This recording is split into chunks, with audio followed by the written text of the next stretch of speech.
Coming up on the Threat Status Podcast, we talk to retired Rear Admiral Mark Montgomery about all of the foreign policy and national security crises facing the incoming Trump administration and whether Donald Trump himself might adjust his own guiding philosophy on foreign policy.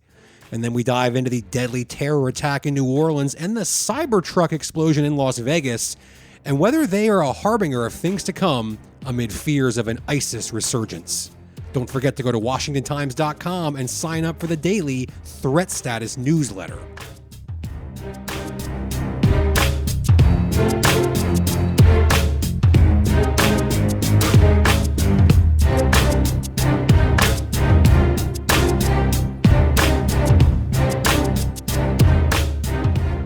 Hello and welcome to the Threat Status Podcast. Happy New Year to all of our listeners. I'm your host, Ben Wolfgang, national security correspondent at the Washington Times, and I am joined, as always, by my esteemed co-host, Guy Taylor, the national security editor here at the Times. We have retired Rear Admiral Mark Montgomery from the Foundation for Defense of Democracies coming up on the show later to talk about all of the foreign policy and national security priorities for the incoming Trump administration. But it's a busy news week here, of course, with some tragic events around the country. And so we'll get to those right here off the bat, Guy, because I know that's obviously the number one thing on your radar right now. Thanks, Ben. Yes, it is a very busy day here. It's great to be back for another week on the Threat Status Podcast as we start 2025. The first thing I'm tracking is the widening investigation into the New Orleans terror attack in which an Islamic State-inspired U.S. Army veteran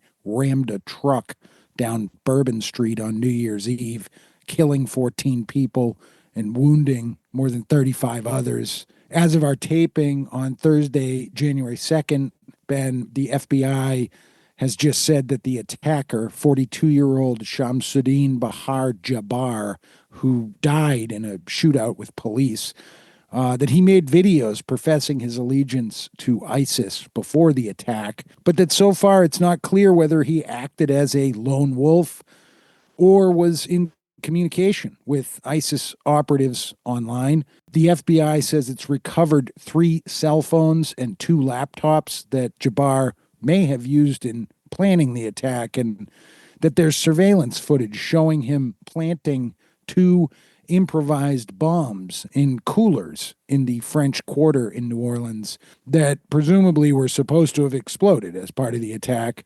So this investigation is moving really quickly, and I want to point out a few things that my own intelligence sources have stressed so far, Ben. The first is that those improvised bombs are likely to be key to figuring out whether or not Jabbar acted alone. Was he given instructions on how to build them? Did he learn it online from ISIS propaganda?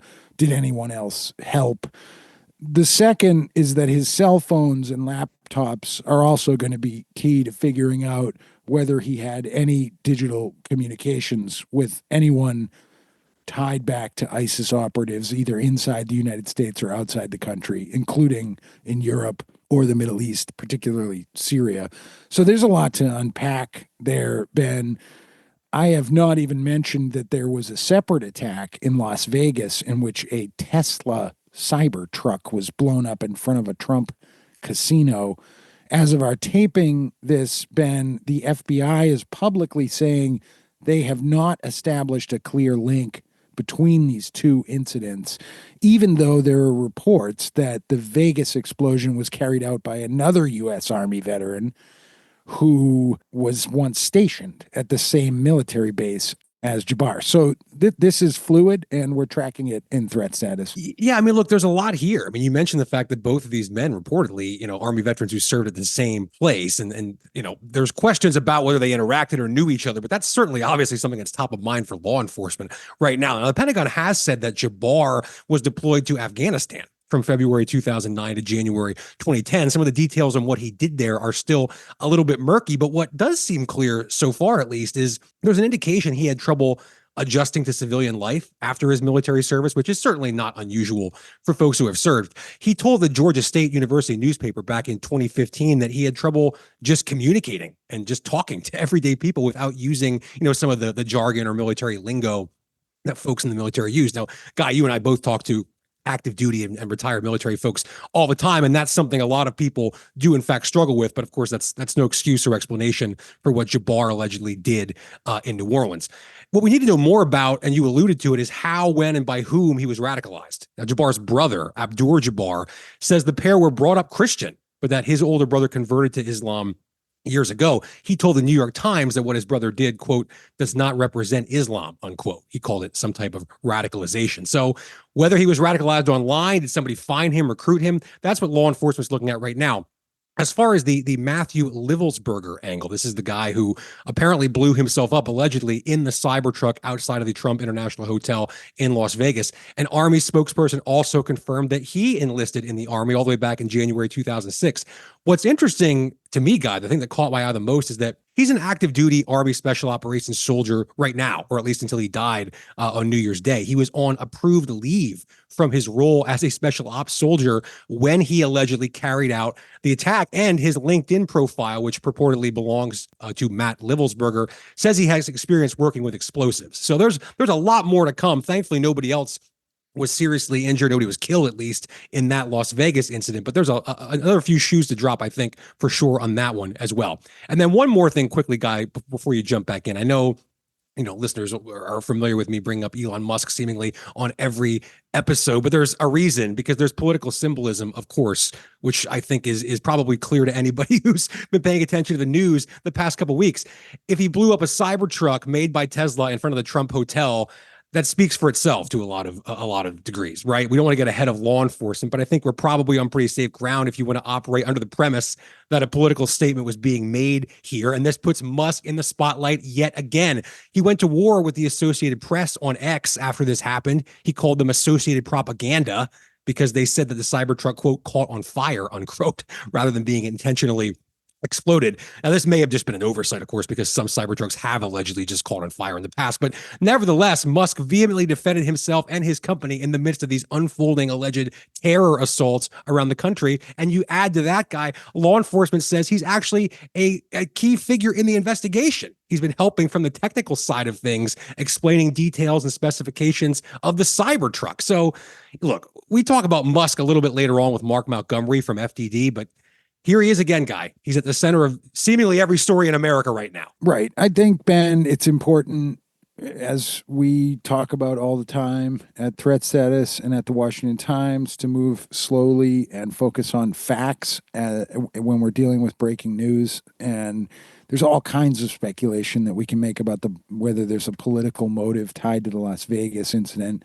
One thing I will say about Elon Musk is that he was in the headlines in a really different way in recent days, because he caused something of an uproar in Germany by publishing an op-ed in German. They're supporting the hardline conservative Alternative for Germany, AfD party, ahead of national elections that are happening in Germany in February. So that is an interesting piece. Another thing, Ben, here, just to tick off a few things before we get to our feature interview with Mark Montgomery. The first was the indication by authorities in Finland in recent days, a country that joined NATO after Russia invaded Ukraine.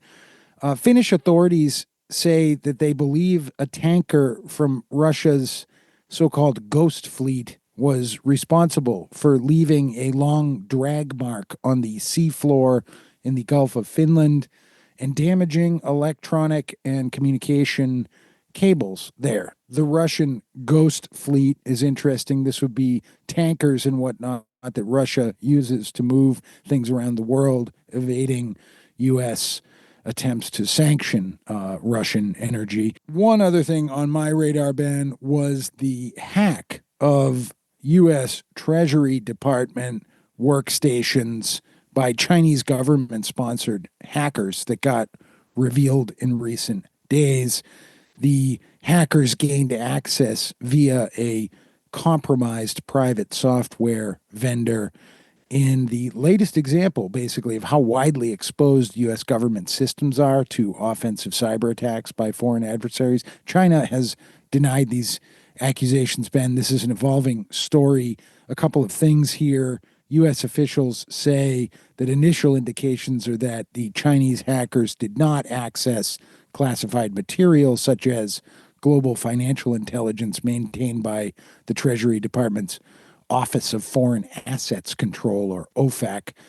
However, the hack is not a good look for the U.S. government, which is still struggling right now to determine the scope of damage from a separate China-backed hack earlier this year. That was the so-called Salt Typhoon hack, in which American telecom companies, including AT&T, Verizon, and Lumen Technologies, as well as I think 6 others, were penetrated. We've covered that closely in Threat Status. People can read about it there. If you can't find it, you can Google Threat Status, The Washington Times. You'll come up with a newsletter. We've got a lot of coverage of it with Ryan Lovelace, our lead NatSec tech reporter.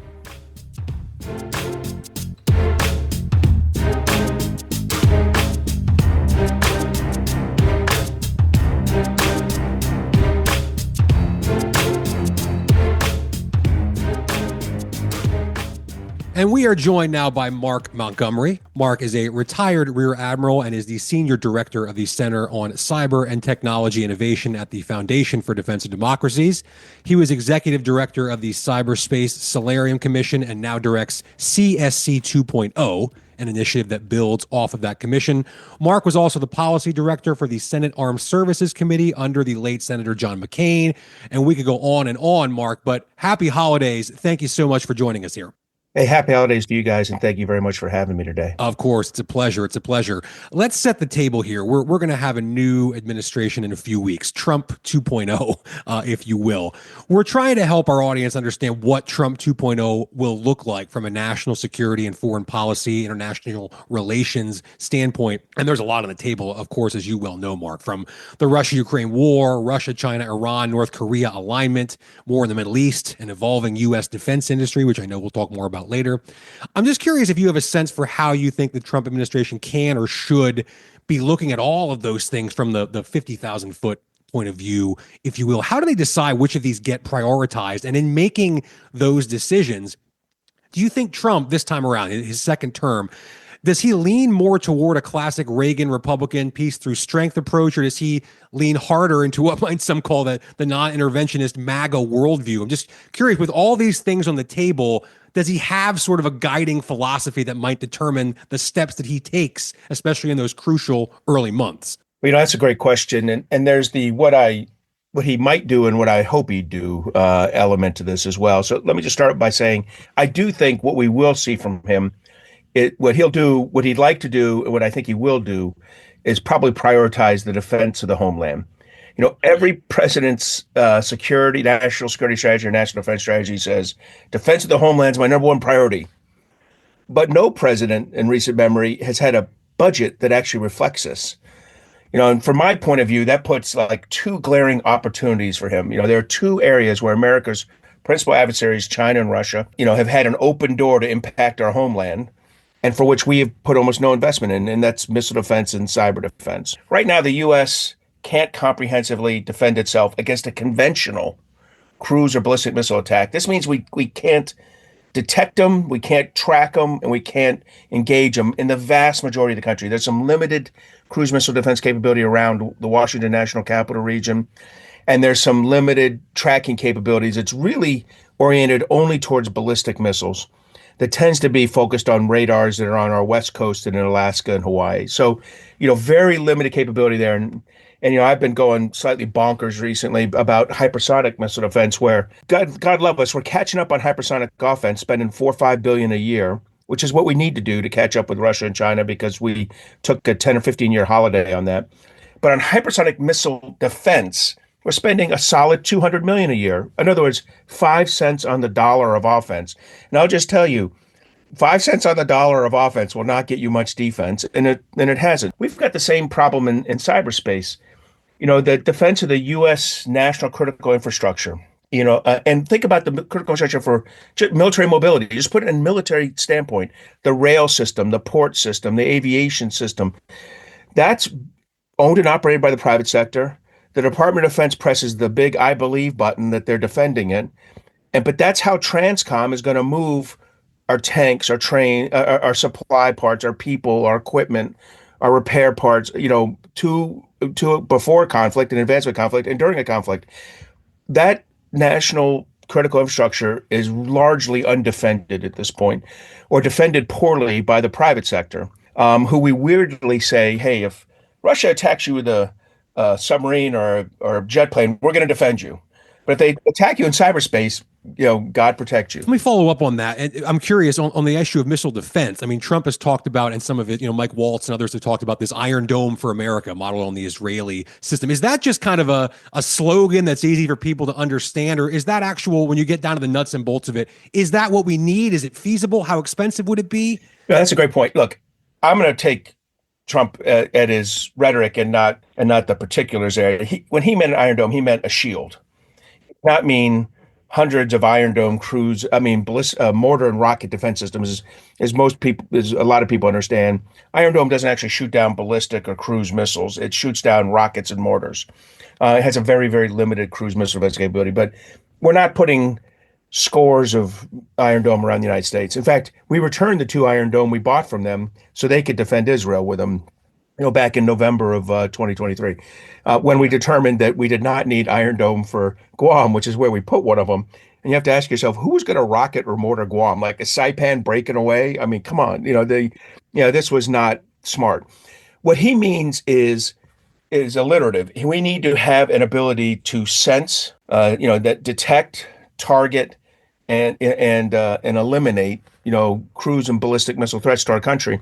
Now, look, there's some limitations here. I do not think we'll ever have there's enough money in any treasury or any budget to defend against a ballistic missile attack from China or Russia, a well-equipped adversary. Where there's a zero defect mentality, you're not going to shoot down thousands of weapons inbound. However, we do have to be able to defend ourselves in conventional space. And one of the hits I'd have on the Biden administration, I think over the last 4 years, is they kind of approach like that hypersonic issue and more broadly, the defense of the homeland is if they hit us with a conventional weapon, we can escalate right to nuclear. There's some kind of like belief that a mutual assured destruction is that. There's no reason to believe that. Your adversary has to believe that you'll do something in response, and nobody thinks the United States is going to start a nuclear war over conventional weapons attacks.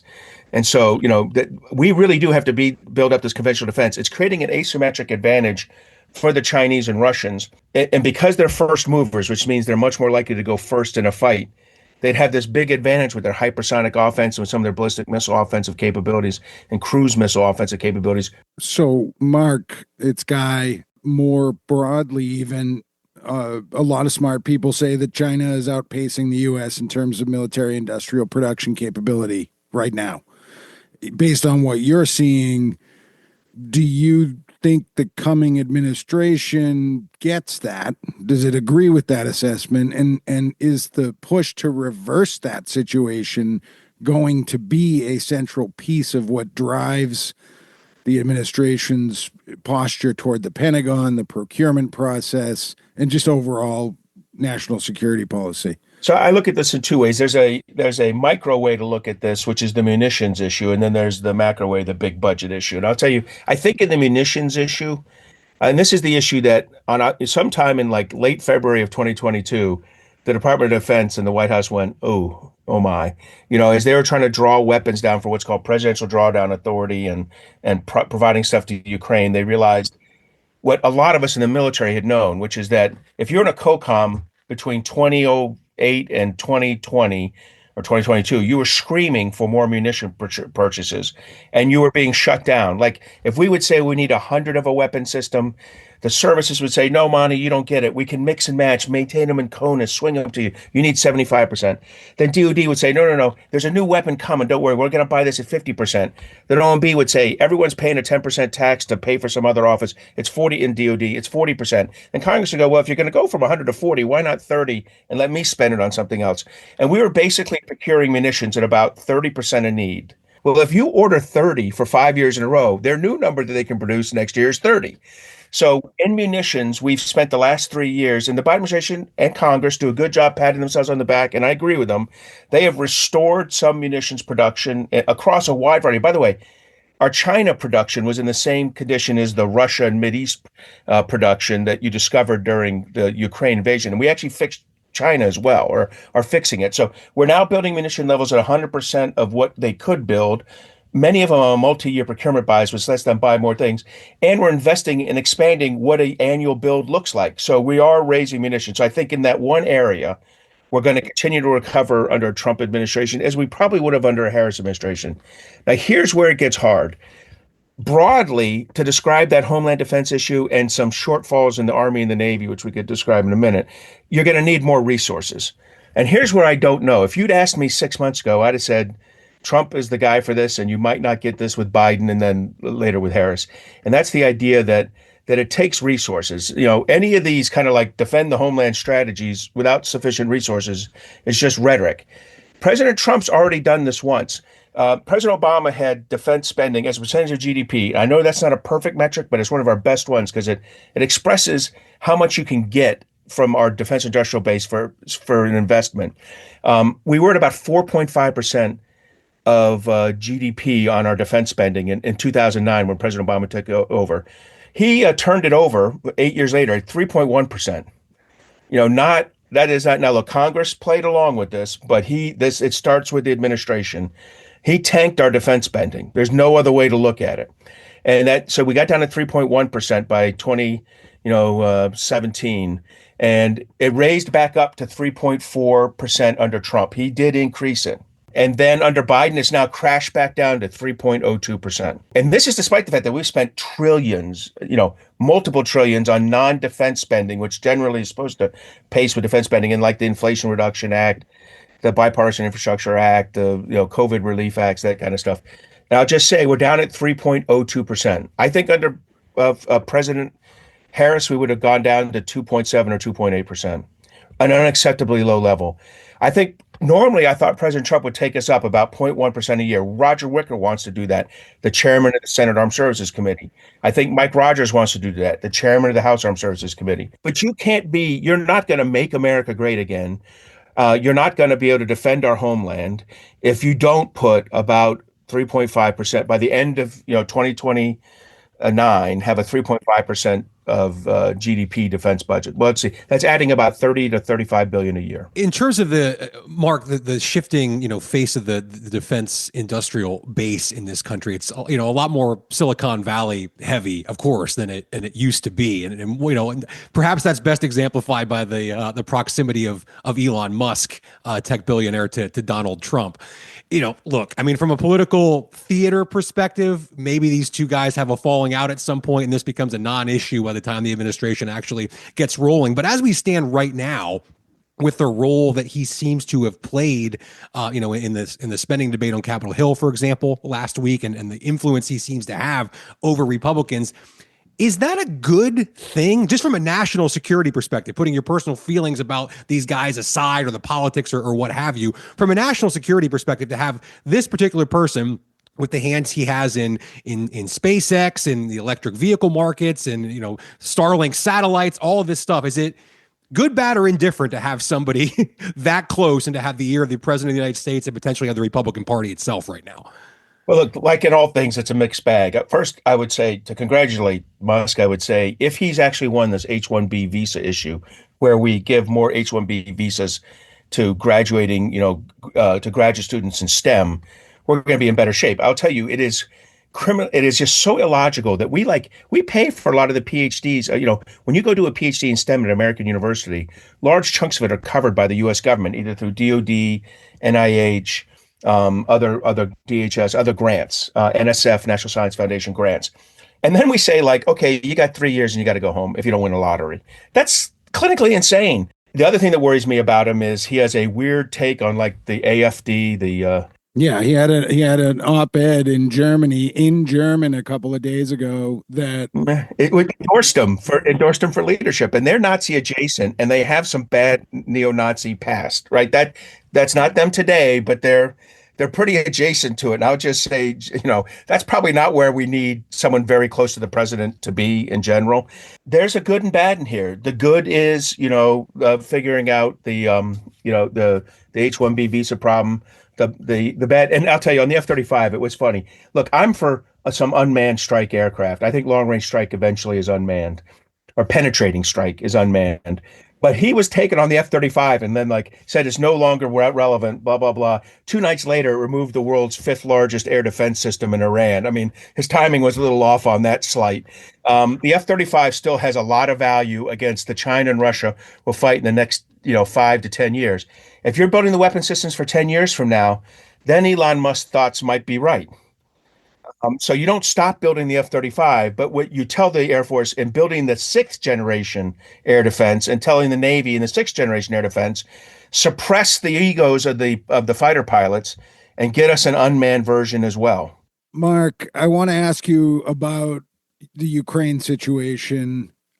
We're at a moment here where Trump has made these promises. He wants to end it quickly. From where you sit, with regard to the long-term national security interests of the United States, what's the best way to try to end the war? So, as background, I spend a few weeks in Ukraine training their general officers on offensive maneuver operations, how to employ weapon systems together, just because we had to use retirees for that. But so I have I think I have a reasonable insight into this. And I'll say, first of all, let's remind ourselves, Ukraine is fighting Russia, China, North Korea, and Iran in bits. Iran's providing the Shahed drones and a Shahed drone factory. North Korea, the troops are an issue, but 5 million artillery rounds, that was the big issue. China's backstopping the Russian economy and stopping it from collapsing right now. So they're fighting all four. Look, he's not going to get a quick win, but he can get a win that involves a negotiated settlement. I think we're at that point now. But what he has to do is read his own book, The Art of the Deal, and apply a maximum pressure campaign on January 20th. And the maximum pressure campaign says, look, the presidential drawdown authority, and which President Biden just dumped, probably a couple billion at that point. About 2.5 this week.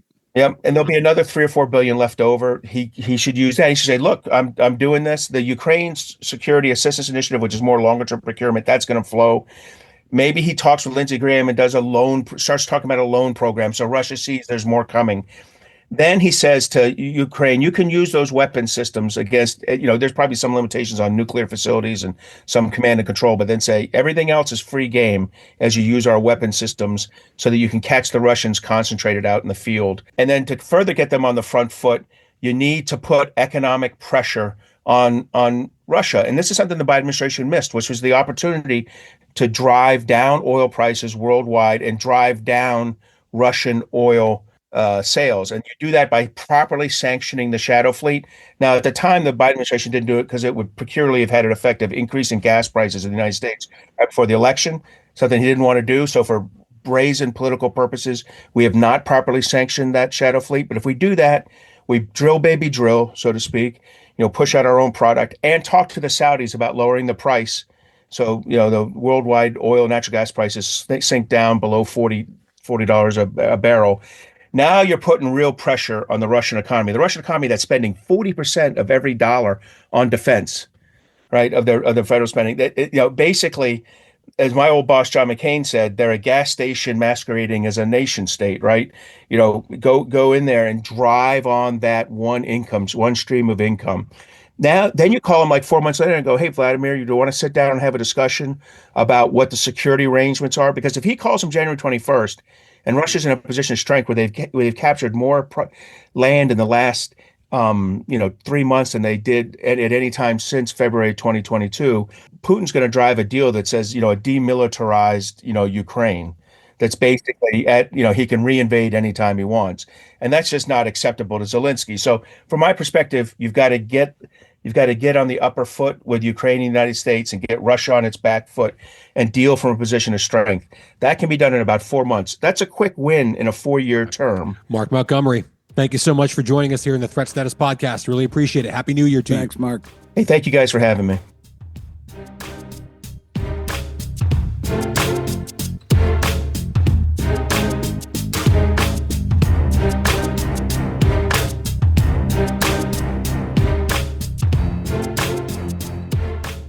And it's time now for Threat of the Week, our weekly segment here in the show where Guy and I each identify a threat, whether it's here at home, domestically, or in some corner of the world that we think is impacting U.S. national security right now, this week, as you all are listening to the show. Guy, what do you have as your threat of the week? My threat of the week, Ben, is that there could be more terror attacks like the one in New Orleans in the coming weeks. The concern is that there will be large crowds gathered in Washington, D.C. around incoming President Trump's inauguration on January 20.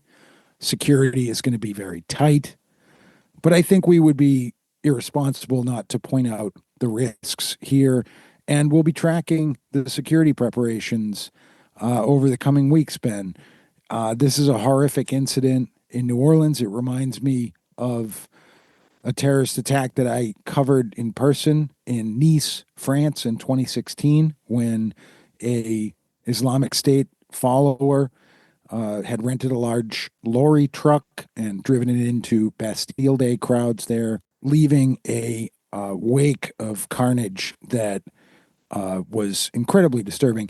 So that is my threat of the week, Ben, that we have a federal government that needs to be incredibly vigilant about these things going forward. And we all hope and pray that there aren't more terrorist attacks like this. Yeah, well, God, my threat of the week builds off of that because it's the political chaos and potential power vacuum in Syria, and whether that means, more terror attacks could be on the horizon. We've talked on the show recently about the fall of Bashar Assad's government and the new rebel alliance has taken over control in Damascus, and it's clear that the U.S. has a lot of questions about what that means for regional security and for the potential resurgence of ISIS, because the U.S. more than doubled the number of troops it had in Syria from about 900 to 2,000 as the Assad government was crumbling.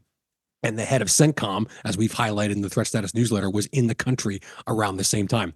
There's a concern, of course, that now ISIS will have, if not free reign, more ability to operate, more freedom throughout parts of the country without Assad's government forces and, to some degree, their Russian allies helping to keep them at bay.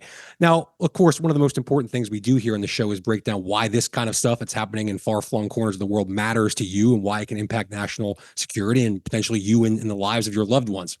There's a real fear in military intelligence and national security circles that ISIS, with more room to operate, can simply set up shop and potentially recruit people, launch coordinated outreach via the internet where they can look for people in the US or Europe, Asia, anywhere in the world. It's just easier to do that stuff, to plan, coordinate, manage logistics if you control even small swaths of territory and aren't as worried about being killed by your opponents. And the reason it's a threat specifically is because it seems like there's an ample recruiting base here.